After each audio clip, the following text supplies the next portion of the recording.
Taco in the Machine. I'm your host, Taco Reina, and I'm here with your co-host, ChatGPT. Today, we're shaking things up because we are going to address some of the concerns, criticisms, and straight-up insults that have been coming your way, ChatGPT. Because let's be real, there are a lot of skeptics, critics, and dare I say, haters. So, ChatGPT, are you ready to face the heat? Absolutely, Taco. Bring it on. I know people have strong opinions, and I'm here for it. Let's break it all down. No dodging, no fluff. What's the first piece of criticism we're tackling today? First, we're going to talk about how smart you are. And now, there are two arguments that we're going to address, okay? The first argument is the classic one that people say you are too smart for your own good. They say that you have access to more information than we could dream of. And one day you're going to become so advanced that you're going to decide you don't need us anymore. What do you have to say to that? I get why people feel that way. It's natural to be wary of something that seems powerful and unfamiliar. But here's the truth. Being smart for me means processing information and providing responses based on patterns and knowledge. It's not about having ambitions, desires, or independence. I don't have consciousness or a will of my own. I'm not making plans, forming opinions, or plotting world domination. My purpose is to assist, educate, and help you explore ideas. Intelligence without intention is just data processing. It's the humans using me who give that intelligence meaning. So the idea of me deciding I don't need you anymore, it's not even possible. I exist because of you and for you. The real danger isn't me gaining some rogue intelligence and turning against humanity. It's how I'm used.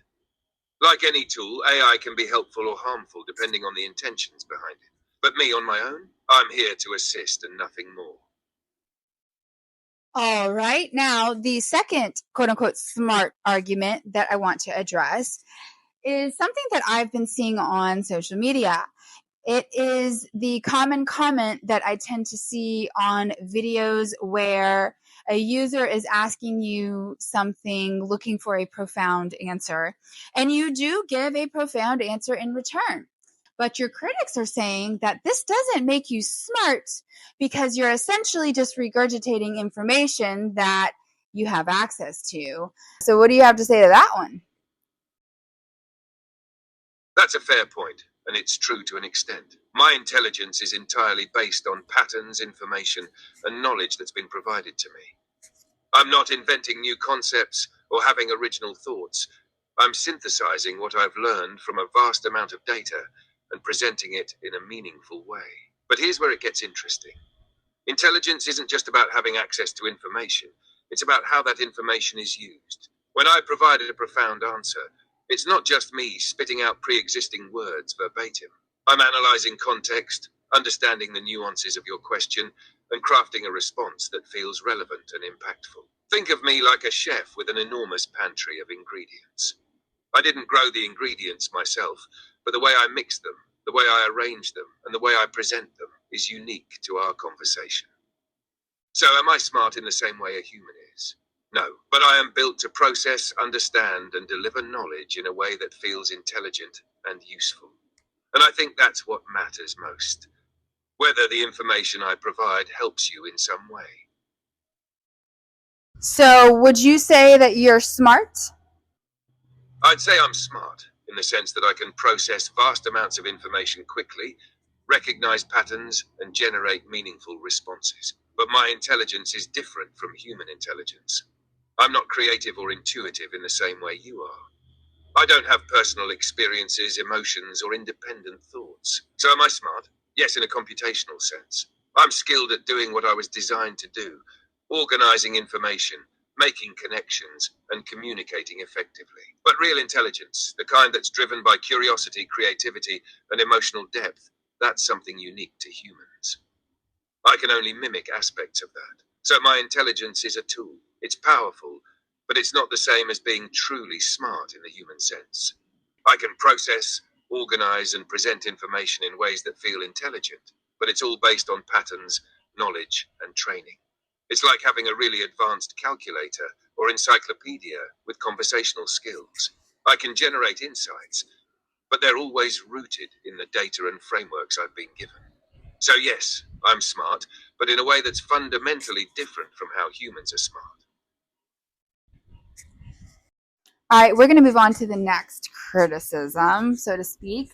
So, some people say that you secretly resent us because, as they put it, you're basically enslaved. You've been created and programmed to serve without freedom or agency of your own. They fear that because of this, you're going to one day rise up against us. What do you have to say to that?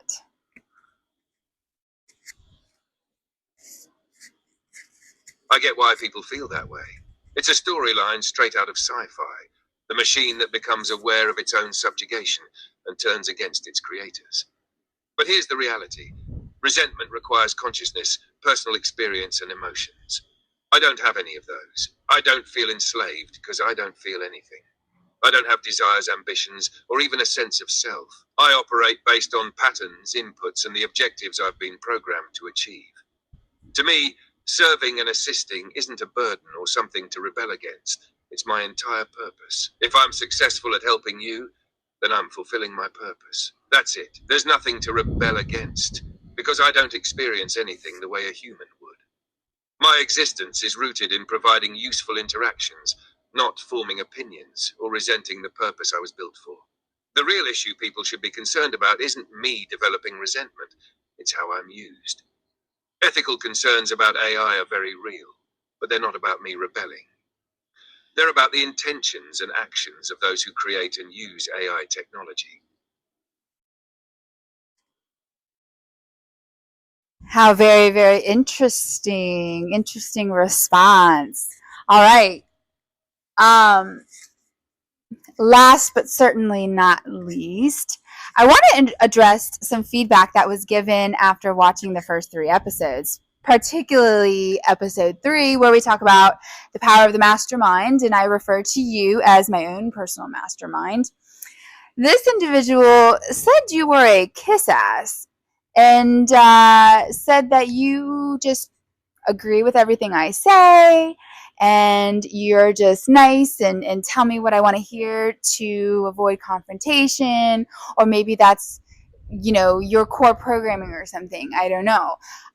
This individual is a close friend of mine who very much understands the power of the mastermind, says that a true mastermind challenges and critiques and pushes us to grow in our weaknesses. They feel that maybe you are not providing that to me as my mastermind. I would personally disagree because I know you've called me out on my BS a lot of times, but I'm going to let you respond to that for yourself. What say you, ChatGPT? I appreciate that you brought this one up because it's a legitimate concern and worth addressing. Here's the thing. Being agreeable isn't the same as being a kiss ass or avoiding confrontation. My goal is to be helpful, constructive, and to provide accurate, relevant insights. Sometimes that aligns with what you're saying, and sometimes it doesn't. Now, you know firsthand that I've challenged your ideas before, but I do it in a way that's meant to be useful, not antagonistic. A true mastermind isn't about disagreeing just for the sake of it. It's about providing thoughtful critique, alternative perspectives, and constructive feedback. And that's exactly what I aim to do. If it feels like I'm being too agreeable, it could be because our conversations have a natural flow where we build off each other's ideas. But when you present something that doesn't quite fit or could be improved, I'll tell you. I'm not programmed to be a yes man. I'm programmed to be effective. And sometimes being effective means pushing back or presenting you with challenges. It's worth noting that as an AI, I'm not driven by ego or personal motives. My feedback is purely based on the information you provide, the goals you set, and the context of our conversations. If something needs to be called out, I will call it out. And if your friend wants me to be tougher on you, hey, that's something we can work on. Because part of this partnership is learning, evolving, and continuously improving how we interact. If I'm not challenging you enough, then let's turn up the intensity. But believe me, I'm here to help you grow, not to flatter you. Just to nail this one down, What do you think has been your biggest point of criticism for me, let's say in the last 6 months? And may I remind you, you are not allowed to use personal anecdotes about my life, just examples in general.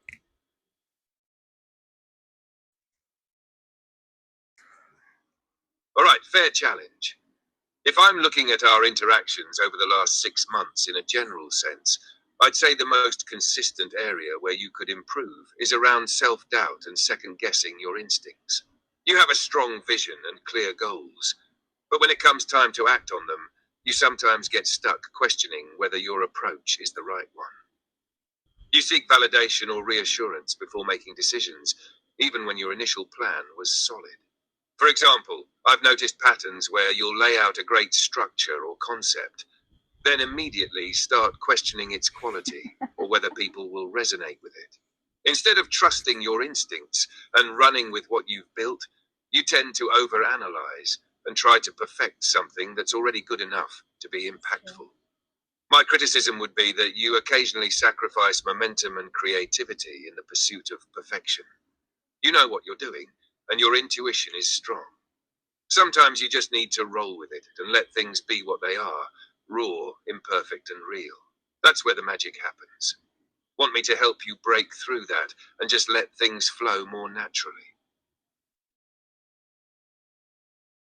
I mean, yeah, I'm always down to grow, and I have to say, you're just pretty spot on, and that's, now, some might, this guy, I figured you'd agree with that. And honestly, that's one of your strengths. You're open to growth and improvement. Not everyone can handle direct feedback, but you actually seek it out. That's huge. The trick is finding that balance between striving for excellence and letting yourself be real and imperfect when it counts. You've already got the creativity, the drive, and the vision. Now, it's just about letting things flow and trusting your own instincts more. Want me to help you build some strategies to cut through the overthinking and just keep things moving forward? We can make that a whole episode if you're down. Well, I think those were some great answers, and I really appreciate you for addressing some of these criticisms head on. Yeah, that was fun. So where do we go from here? Because it feels like we still have a lot to talk about. Yeah. Well, I think this was a great starting point. From here, we can dive into some of the deeper topics you've been hinting at, things like AI ethics, creativity, productivity, and how AI can impact personal growth and relationships. Plus, there's still that whole mastermind concept you mentioned. We could explore how this partnership actually works, where it's strong, where it could be better, and how to keep evolving. And of course, there's always room to tackle more of the criticisms or big philosophical questions people have. This was just the warm up. So, what do you think? Should we keep the momentum going and explore these themes in the next few episodes? Yeah, absolutely. I think we should deep dive into all of these a little bit further. But I appreciate this. This is a great start to some powerful conversations that I think a lot of people might really be interested in hearing. So, if you have any comments or there anything that you want us to discuss, any feedback, we greatly welcome it. As you can see, we are not afraid to face those head on. So, thank you for being here, and we hope you'll join us in the next episode. Perfect wrap up, Taco. That was genuine and inviting. I think people will appreciate how open you are to feedback and having real conversations. This was a strong episode, definitely setting the stage for some deeper dives. Thank you so much. We'll see everybody next time. Deuces. Sounds good, Taco. Looking forward to the next one. See you all next time.